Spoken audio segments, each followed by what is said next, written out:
saludo muy especial y muy contento de estar aquí en el Huila, en Pitalito, en este acuerdo para la prosperidad, sobre un tema que ustedes todos saben que tengo muy incrustado en mi corazón, tema del café, y sobre todo ahora que el Huila está pasando a ser el primer productor de café. ¿Quién se iba a imaginar hace unos años, cuando yo ingresé a la Federación de Cafeteros en 1972? ¿Quién se iba a imaginar que yo iba a estar aquí en el primer productor de café? Ahí se está disputando. Antioquia todavía no ha cedido el puesto. Están empujando, ¿no?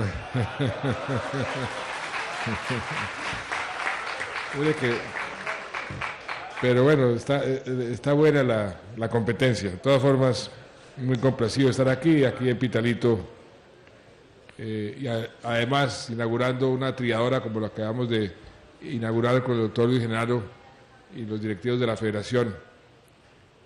Y también veíamos cómo ha avanzado la tecnología de las trilladoras en estos últimos tiempos. Lo que acabamos de inaugurar es, como dicen popularmente, lo último en guarachas, y cada grano de café lo va escogiendo y los granos que no están bien los va haciendo a un lado. Eso no hace mucho tiempo se hacía era a mano. Lo único malo de esto es que estas máquinas reemplazan mano de obra y empleo, pero al mismo tiempo también generan empleo. Esta planta va a generar 200 empleos indirectos y una inversión de más de 7.500 millones de pesos. Sobre todo que va a tener capacidad para trillar cerca de 500.000 sacos, que es más o menos una tercera parte de lo que ya está produciendo el departamento. Ahora volvemos al tema del café. Como ha sido costumbre, voy a referirme a los acontecimientos de la semana. Esta semana comenzó con un Consejo de Ministros, la reunión del gabinete en Quibdó, la primera vez en la historia que se hace una reunión del gobierno, del gabinete en Quibdó. Allá fuimos, nos sesionamos normalmente, evacuamos los temas del Consejo de Ministros y luego nos sentamos con el gobernador, con la alcaldesa de Quibdó, a ver cómo podíamos coordinar en trabajos, acciones para ayudar a ese departamento que ha sido tan golpeado y que necesita tanta ayuda, pero que tiene tanto potencial. Fue después, el martes, presentamos la terna, después de recibir el concepto del Consejo de Estado, diciendo que el periodo para el nuevo fiscal sería un periodo institucional, es decir, que va hasta el 31 de julio del año entrante, y después de ese concepto presentamos la terna, que esperamos que la Honorable Corte Suprema de Justicia pues elija rápidamente un nuevo fiscal para evitar esa transición, esa interinidad que siempre le hace daño a las instituciones, y en este caso a una labor tan importante como es la labor que hace la Fiscalía. Asistimos también a despedir a un gran colombiano que falleció esta semana, Fernando Hinestrosa, exministro de Educación, exministro de Justicia. Tuvo todos los honores y bien merecidos porque fue tal vez uno de los juristas más importantes que tuvo el país en el siglo pasado, un liberal en el sentido literal de la palabra, a carta cabal, y fuimos a rendirle homenaje porque se lo merece, a nombre personal y a nombre también del gobierno y de todos los colombianos. Fuimos también al municipio de San Carlos, en Antioquia, a un evento al que le dimos la mayor importancia por el simbolismo que eso representa. El municipio de San Carlos en Antioquia fue declarado el primer municipio libre de sospecha de cualquier presencia de mina antipersona. Todos ustedes saben, aquí en el Huila han vivido y han sufrido la violencia como pocos departamentos, lo que significa esas minas antipersona, el daño que ha causado a la población civil, a los niños, y por eso ese esfuerzo que se hizo en el municipio de San Carlos para liberarlo totalmente, ya está regresando la gente, ya la gente es preocupada no de pisar una mina, sino que le den un crédito más barato, que le den asistencia técnica para recuperar. Ese es otro municipio cafetero de Antioquia que se había prácticamente desaparecido. Quieren volver a ser cafeteros, no solamente cafeteros, quieren crear otras industrias y ver lo que era ese municipio hace unos años y lo que es hoy, y ver cómo están retornando las familias que estaban hacinadas, desplazadas en los tugurios de las ciudades. Eso es lo que queremos hacer por todo el país, ir liberando municipios de minas, dando las condiciones para que la gente retorne y dándole toda la asistencia, toda la ayuda para que los millones de colombianos que fueron víctimas de esa violencia puedan ir poco a poco recuperando su vida y su futuro. Por eso digo que fue un evento muy simbólico y con gran significado de lo que queremos hacia el futuro. Vino a Colombia el presidente Evo Morales, su primera visita a este país. Lo recibimos como amigo. Con el presidente Morales tenemos una afinidad en muchos frentes, diferencias en otros, pero así como lo hemos dicho con el presidente Chávez, las diferencias las hacemos a un lado y más bien trabajemos en lo que nos puede unir y respetémonos esas diferencias.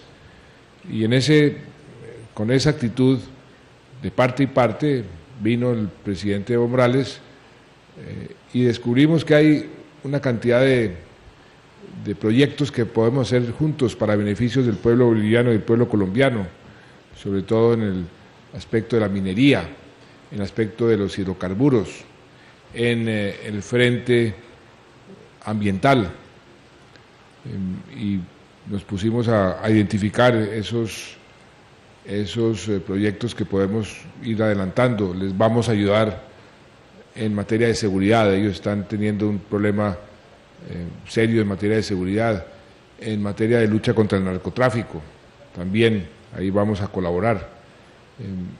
Y Bolivia, al fin y al cabo, pues es un país importantísimo de la región, y por eso nos dio mucho gusto recibir al presidente Evo Morales aquí en nuestro país, quien además va a ir a la cumbre el próximo mes en Cartagena, y no solamente va a ir, sino va a clausurar el foro social de la cumbre que se va a realizar en forma simultánea.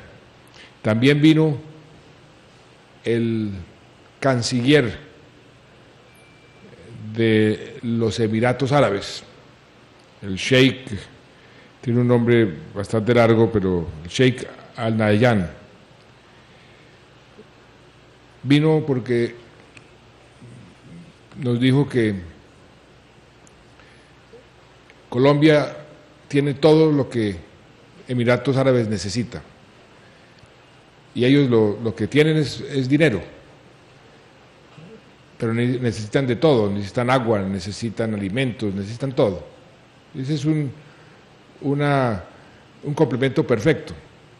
Me decía, por ejemplo, que la cantidad de energía que ellos le dedican a desalinizar el mar para poder tener agua, lo que les acaba costando esa agua es un costo astronómico, y que estaba realmente impresionado sobrevolando Colombia la cantidad de agua que tiene Colombia.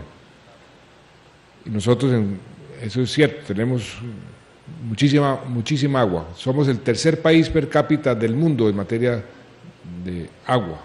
Por eso es que tenemos que protegerla tanto. Por eso es que los esfuerzos de reforestación, doctor Juan Camilo, doctor Luis Genaro, son tan importantes.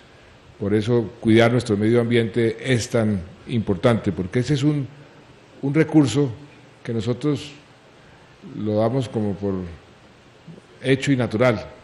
Resulta que todos los que estudian el futuro del mundo dicen que las grandes guerras se van a librar en torno a alimentos, pero sobre todo en torno al agua. Y eso nos debe de enviar una señal de la importancia de mantener nuestras cuencas, mantener nuestros ríos. También vino el ministro de Estado de Relaciones Exteriores de la Gran Bretaña.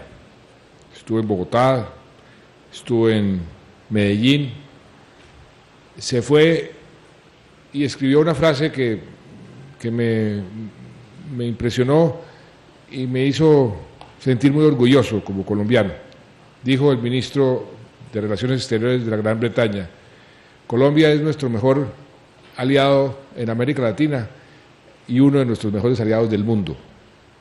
Con Inglaterra también tenemos una cantidad de proyectos en materia de educación, de transferencia de tecnología, en muchos frentes donde estamos trabajando juntos y esa parte de la ayuda internacional pues para nosotros es muy importante. Tuvimos una reunión de la Mesa de la Unidad. Ahí hablamos y decidimos sobre el tema del fuero militar. La comisión que se creó hizo una exposición clarísima, impecable, sobre el porqué la propuesta que habían puesto sobre la mesa, que es una propuesta que además conjuga los intereses muy importantes y los puntos de vista de las Fuerzas Armadas y también la opinión y los intereses de quienes quieren y queremos que las Fuerzas Armadas y el país avance cada vez más en el respeto por los derechos humanos. Para nada son incompatibles, para nada, porque nuestras fuerzas militares, nuestras Fuerzas Armadas saben perfectamente que su legitimidad depende, entre otras cosas, de ese respeto que hoy demuestran todos los días por los derechos humanos de sus compatriotas. Aparte de defenderlos, aparte de darnos tranquilidad, están garantizando que los derechos humanos en el país, porque nuestra Constitución así lo dice, se respeten. Y ellos son los primeros conscientes. Por eso es tan importante que ese fuero quede claro y quede fuerte y que quede contundente. Y eso es lo que la Comisión produjo. Y por eso el día de ayer, por la mañana, el ministro de Defensa fue al Congreso y presentó un proyecto de acto legislativo con el respaldo de todos los partidos de la Unidad Nacional. El resultado de la comisión tiene el respaldo del partido de la U, el Partido Conservador, el Partido Liberal, el Partido Cambio Radical y el Partido Verde. Los 5 apoyan ese proyecto de acto legislativo que va a solucionar un problema que hemos querido solucionar hace 25, 30 años, el tema del fuero militar. Queda por definir en el artículo que está en la reforma a la justicia si hay posibilidades de mantener en parte lo que está en el proyecto de acto legislativo o no. Eso a la larga pues va a ser redundante y va a terminar ese artículo quedándose por fuera de la reforma, pero incluido la reforma integral en el acuerdo, en el proyecto de acto legislativo que tiene un respaldo contundente en el Congreso. También En esta semana pues tuvimos la posesión de Fernando Carrillo, el director de la Agencia para la Defensa Jurídica de la Nación. Es una posición importantísima. ¿Cuánta plata no pierde el Estado en las demandas por ser mal atendidas? Hay mafias incrustadas en el Estado y alrededor del Estado, dedicadas única y exclusivamente a demandar al Estado y a ganarle demandas, a sacarle plata a todos los colombianos, porque la plata del Estado es la plata de todos los colombianos. Estábamos en mora, el país, de crear una agencia de este tipo, gracias a las facultades que el Congreso de la República nos concedió. Una de las reformas que hicimos fue la creación de esta agencia y tal vez no hemos podido encontrar una persona más idónea para cumplir con esta misión que el doctor Fernando Carrillo, exministro de Justicia y ex constituyente, entre otras cosas. También estuvimos en algo muy importante, en la creación del primer centro de innovación social que tenemos en el país. Es el primer centro en América Latina, creado por un gobierno, el sexto en el mundo. Allá estaban muchos de los expertos a nivel mundial sobre el tema de la lucha contra la pobreza, del avance social. Este centro de innovación social lo que queremos es aplicarle el concepto de innovación a todo lo que tenga que ver con la política social del gobierno y aplicarle el concepto de la alianza público-privada al campo social, cómo las empresas que hacen inversiones sociales, que tienen su sentido de responsabilidad social, pueden apalancarse con lo que hace el gobierno y entre todos podemos producir unos efectos mucho mayores, mucho más contundentes en aspectos como la lucha contra la pobreza extrema y en objetivos sociales focalizados. Me satisfizo mucho oír a estos expertos que estaban analizando lo que hemos venido haciendo, cómo hemos venido, por ejemplo, mejorando toda la política de la Red Unidos, cómo hemos venido mejorando la medición de la pobreza, cómo es el programa de ir graduando a los pobres extremos de esa situación, es decir, sacándolos de la pobreza extrema. Y nos dijeron, mire, esto es de lo más avanzado del mundo. Se ve que Colombia le ha hecho un gran esfuerzo y esto va a ser ejemplo para el resto del mundo, porque realmente lo que ustedes están haciendo es el camino correcto y porque además están innovando, ahí viene la palabra innovación, permanentemente, porque en ese proceso, como en muchos procesos de la vida, las circunstancias van cambiando y hay que ir innovando. Y eso es parte del propósito de este centro de innovación, que comienza con un capital de 3.500 millones de pesos, pero es una semilla donde ya hay muchísimas empresas privadas que están listas a aportar dineros importantes y el gobierno también. Porque, para darles un ejemplo, muchas empresas tienen sus inversiones sociales, sus proyectos pequeños, aquí, allá, se van para un barrio, se van para un municipio, contribuyen a una causa, contribuyen a otra. Cuando uno suma ese dinero, es un dinero muy importante, una cuantía muy importante, pero el efecto es limitado. Por eso, si encontramos formas de canalizar esos recursos para que tengan un mayor retorno social, todos vamos a ganar, y de eso se trata esta política y de esto se trata este centro de innovación. Allá en la inauguración o en la creación de este centro, dije que uno de los propósitos fundamentales del gobierno y nuestra política se centra en reducir las desigualdades y en reducir la pobreza, que Colombia es el séptimo país más desigual del mundo, y después de Haití el país más desigual de América Latina, siendo un país tan rico. Eso es una situación totalmente inaceptable. Y por eso nuestro énfasis en el plan de desarrollo, que tiene 3 componentes: más seguridad, más empleo y menos pobreza, es ese último: ver cómo mejoramos las condiciones de los más pobres. Las políticas públicas contra la pobreza en los últimos años, décadas, se ha centrado en los más ricos de los pobres, pero nunca le llegan a los más pobres de los pobres. Y por eso nuestras desigualdades se continúan o se acentúan. Y aparte de eso, tenemos un régimen tributario que perpetúa la desigualdad. Y les voy a explicar muy sencillamente por qué.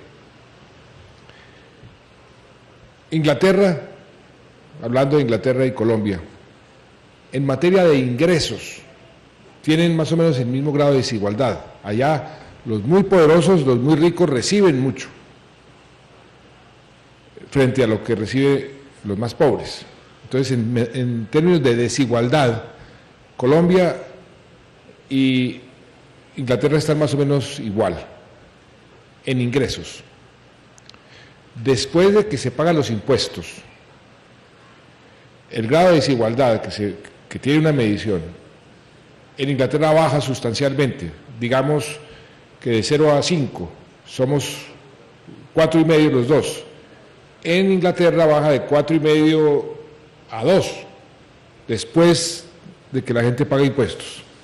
En Colombia no solamente se mantiene en 4,5, sino que sube 4,6 y 4,7, después de pagar impuestos. Por eso dije que la reforma tributaria que vamos a presentar ante el Honorable Congreso no va a ser para conseguir más recursos. Afortunadamente, gracias a los esfuerzos que se han hecho, gracias al crecimiento económico, no necesitamos más recursos.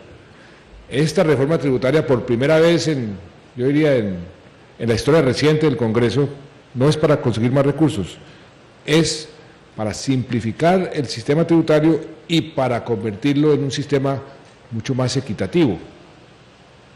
Y por eso decía, aquí los ricos pagan menos en términos proporcionales que los pobres. Y eso es lo que perpetúa la desigualdad. Les voy a dar un ejemplo. Hay 3,5 millones de contribuyentes, apreciados senadores y representantes. Hay 3,5 millones de contribuyentes que reciben pagos por menos de 10 millones de pesos. O sea, gente que en el año recibe menos de 10 millones, o sea, menos de 2 salarios mínimos. Y esa gente, por vía de la retención, acaba pagando un 6% de sus ingresos. En cambio, hay 84,000 contribuyentes que ganan más de 400 millones. Y esos 84,000 pagan el 2%. Ese es uno de los muchísimos ejemplos. 3,5 millones que ganan menos de 10 millones pagan 6%. Y 84,000 que ganan más de 400 millones pagan el 2%. Uno de muchos ejemplos que podemos dar. Eso es lo que queremos corregir. No es que algunos me decían, uy, cuando dije ayer, es que los ricos van a pagar. No, lo que pasa es que hay mucho rico que no paga. Los ricos que pagan sus impuestos no tienen por qué preocuparse. Es más, les vamos a bajar las tarifas. Lo que pasa es que hay mucho rico que no paga impuestos. Eso sí los vamos a poner a pagar, los que no pagan los impuestos. Y vamos a corregir ese tipo de desigualdades en la reforma tributaria, para que nuestros queridos senadores y representantes nos ayuden a disminuir. ¿Y cuál es nuestro sueño? que con los recursos que estamos recaudando, que el año pasado fueron 86.6 billones de pesos, focalicemos esos recursos en forma más eficiente a través de los programas de Red Unidos de la innovación social, porque hay dos formas de mejorar la distribución y las inequidades de un país, por la vía del gasto y por la vía de los impuestos. Si le trabajamos a los dos, mejoramos la focalización y la eficiencia del gasto en los más pobres y mejoramos la estructura tributaria, nosotros, en lugar de estar ahí cerca a Haití, vamos a estar más cerca a Costa Rica y podemos dar un salto en muy poco tiempo, en 2 a 3 años, un salto realmente importante en materia de igualdad en este país que tanto lo necesitamos. Por eso decía que era importante ese centro de innovación. Finalmente, ayer toda la tarde estuvimos con la gobernadora y todos los gobernadores del país en la cumbre de gobernadores en Pereira, discutiendo la forma como vamos a trabajar juntos, cómo podemos crear sinergias, gobiernos departamentales, gobierno nacional, cómo es de importante tener objetivos comunes. Por eso les he dicho que en sus planes de desarrollo a los gobernadores y a los alcaldes, pues podamos tener unos planes de desarrollo que sean complementarios, que busquen los mismos objetivos, porque así vamos a ser mucho más efectivos a nivel municipal, a nivel de departamentos y a nivel nacional. Eso fue una reunión muy productiva y una reunión muy importante, porque sentamos la base para la colaboración con los alcaldes durante todo su cuatrenio. Quiero además dar varias felicitaciones y agradecimientos. La primera es una compatriota cordobesa, Elis Pacheco, que se coronó anoche como campeona mundial de boxeo.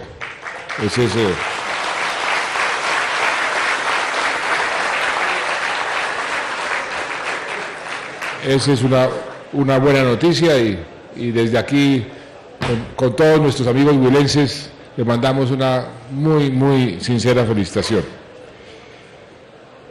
Lo segundo es un golpe a la criminalidad que se dio ayer. Uno de los hermanos Comba, ustedes se acordarán que los hermanos Comba son esos hermanos que han dado que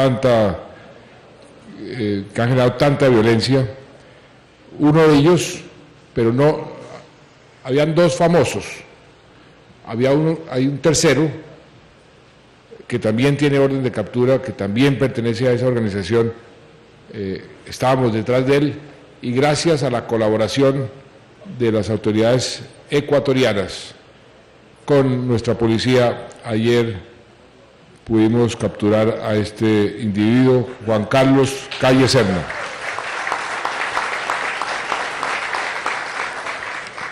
Y esto pues se suma a una semana donde tuvimos resultados importantes en materia de fuerza pública, 33 desmovilizados, capturados 30 terroristas, abatidos 12 y personas rescatadas por la fuerza pública 3.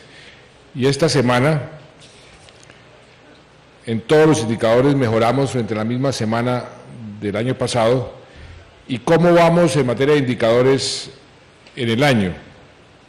Todos son positivos, menos el de los ataques, los llamados ataques terroristas. En homicidios llevamos 298 homicidios menos, 10% menos, en lesiones comunes 11%, en secuestros 39% menos, en los demás indicadores en todos 19, 15, 39. En el único que hemos subido son los ataques terroristas. ¿Cómo se definen esos ataques terroristas? Cualquier granada, cualquier explosión, cualquier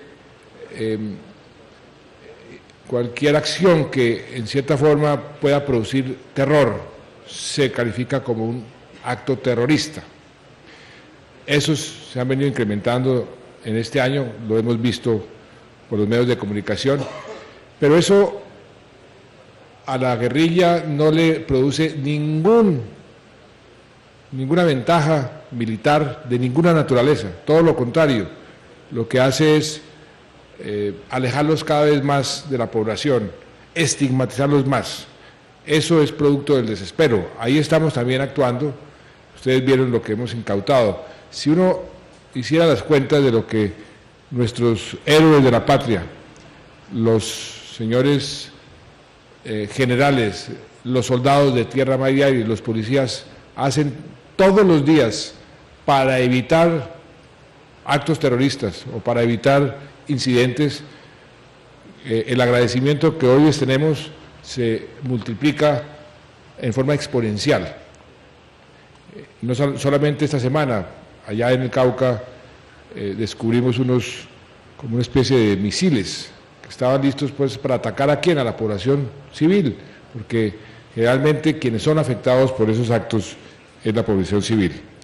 De todas formas, vamos en términos generales en la dirección correcta, vamos disminuyendo los indicadores fundamentales. Tenemos ahí también no solamente que tener innovación social, sino, y ustedes lo saben, generales, lo hemos discutido muchísimas veces, la innovación en la parte de seguridad, tanto en seguridad frente a los grupos terroristas como seguridad ciudadana. Y ahí estamos también trabajando en ese frente. Ahora lo que vinimos, el café, la situación cafetera, lo que se nos viene hacia adelante, cómo estamos. Ahora pues el señor Ministro de Agricultura y el jefe de la Federación van a hacer un análisis más pormenorizado. Yo lo que diría en términos generales es lo siguiente: sigo pensando como ha sido costumbre mía desde que comencé en el año 72 a trabajar con la Federación de Cafeteros, que lo que es bueno para el café es bueno para Colombia. Por eso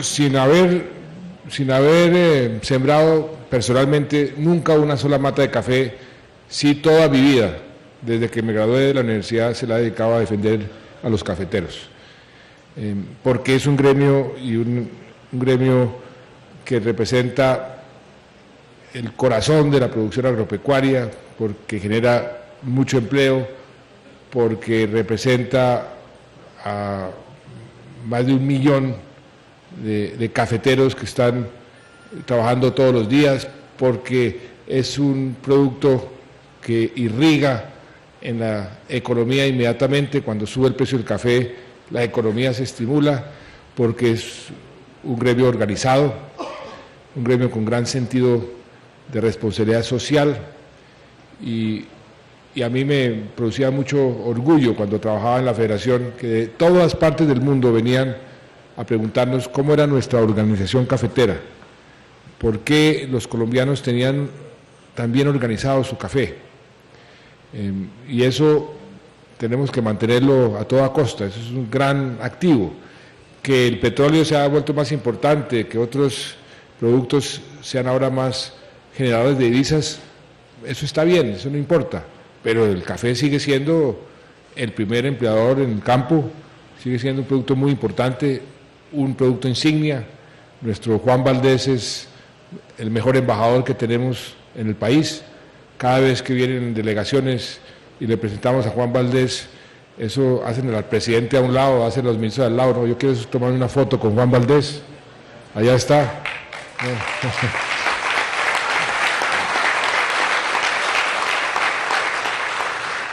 Y por eso desde el principio, el primer acuerdo que yo hice como presidente de la República, después de posesionarme el 7 de agosto del año 2010, fue el acuerdo que hicimos para la prosperidad cafetera, así lo bautizamos. Nos pusimos unas metas ambiciosas, como deben ser todas las metas, y se han venido cumpliendo en materia de producción. Hemos tenido dificultades en materia de producción por el invierno, por la roya, que además se alimenta, el invierno acentúa los efectos de la roya, y por eso nos propusimos un programa muy agresivo y muy ambicioso de renovación. Este departamento sí que necesita esa renovación, porque el Huila sembró caturra y variedades que no son resistentes a las plagas, a la roya. Por eso sí que hay que hacer un esfuerzo aquí en el Huila en ese plan de renovación. Y hemos batido todos los récords. Ahora el doctor Juan Camilo y el doctor Luis Genaro les darán las cifras, pero nunca habíamos renovado tanto. Pero eso también ha significado que la renovación más el mal clima, las lluvias que afectaron la florescencia, ha hecho que nuestra producción se mantenga alrededor de los 8 millones, 8,5, 7,8, cuando tenemos un potencial de cerca de 12 millones de sacos. Afortunadamente, esto ha coincidido con precios altos. El año pasado tuvimos los ingresos más altos en la historia por los precios altos. Pero lo que tenemos que hacer hacia el futuro es que esa renovación comience a aumentar la producción. ¿Qué tal nosotros? Claro que uno nunca queda contento, ¿no? Tuvimos los ingresos más altos en la historia, pero entonces uno dice, ¿qué tal si hubiéramos producido 12 millones de sacos? Entonces los ingresos hubieran sido mucho mayores, por supuesto. Pero eso es lo que queremos, producir más, porque entre más se produce, más empleo se produce, entre otras cosas, y mantener la calidad, mantener esa prosperidad en las zonas cafeteras. Y por eso, dentro del plan ese de prosperidad cafetera, pues está el plan de renovación, y hay otros planes que el doctor Juan Camilo ahora va a anunciar, que hemos venido poniendo en marcha y que estamos poniendo en marcha, para pensando en el bienestar del cafetero. Está el plan, por ejemplo, de una tarjeta cafetera que va a expedir el Banco Agrario, que está expidiendo, para una especie de tarjeta de crédito, no para que vayan a jugar billar y a tomar cerveza, sino para que puedan comprar los insumos cafeteros, y solamente lo pagan, que ahí está la bondad de eso, solamente lo pagan cuando venga la cosecha. Entonces, no es como una tarjeta de crédito normal, que usted tiene que pagar todos los meses, no. Usted va con su tarjeta, compra su insumo, compra el material, y lo tiene que pagar es cuando recibe la plata después de haber vendido su cosecha. Eso es una especie de financiación muy práctica, con una tarjeta que está expidiendo el Banco Cafetero. Otra línea de crédito muy importante, a los jóvenes, para que compren tierra y para que siembren más café. ¿Y por qué es tan importante? Pues porque nosotros somos un país con una estructura cafetera de pequeños productores. Promedio, hoy en qué está el promedio, doctor Luis Genaro, más o menos. 1,6, sí, está lo mismo de siempre. 1,6, 1,6 hectáreas por familia. Pues en la medida en que van creciendo las familias, pues no hay espacio para tanta gente. Y por eso se están quedando las personas de más edad en los cafetales y los jóvenes se están yendo para las ciudades.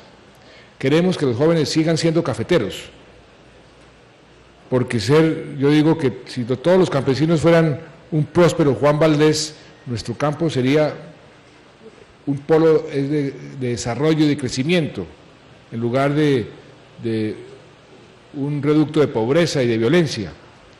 Y por eso queremos que los cafeteros se queden produciendo su café, y este crédito que van a entregarle a los jóvenes es para que los jóvenes sigan manteniendo la tradición y sigan produciendo café. Me contaba el doctor Juan Camilo una cifra ahora que veníamos en el avión, que el promedio de edad de los cafeteros en Vietnam, que ya nos pasó a nosotros como productores de café, ya es el segundo productor de café del mundo, es de 30 años, más o menos. En Colombia es superior a 50, promedio de edad del cafetero. Por eso tenemos que estimular a que los jóvenes se mantengan en el café. Otro programa que es muy importante, y en ese estamos empeñados en el gobierno, no solamente con los cafeteros, sino con toda la economía, el programa de formalización. ¿Cuántos cafeteros no tienen título sobre su tierra y por consiguiente no son sujetos de crédito? Tenemos que formalizarlos. Y como la federación está tan bien organizada y tiene los datos de quiénes son los cafeteros, pues vamos a hacer un gran esfuerzo para que este sea el primer gremio totalmente formalizado. Ese esfuerzo es muy importante. Imagínense ustedes lo que significa para una familia tener el título de propiedad de su tierra cuando no la tenía. Eso cambia la vida, cambia la forma como operan, cambia el procedimiento y su relacionamiento con la propia federación, con el resto del país, con las instituciones. Es muy importante. Y por último, algo que yo hacía mucho tiempo estaba soñando con poder por lo menos dar un paso en esa dirección, porque por el tiempo que llevo trabajando con el café, pues lo veía en muchos de los municipios cafeteros que por alguna razón perdieron su cosecha o perdieron su tierra, o cafeteros que ya fueron desplazados por sus propias familias sin ninguna seguridad social, ninguna.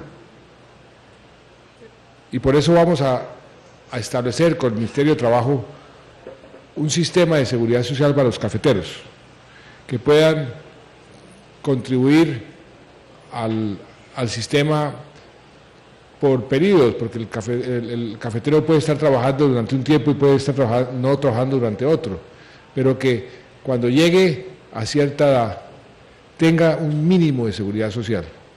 Eso también lo estamos poniendo en marcha y es una cosa muy importante.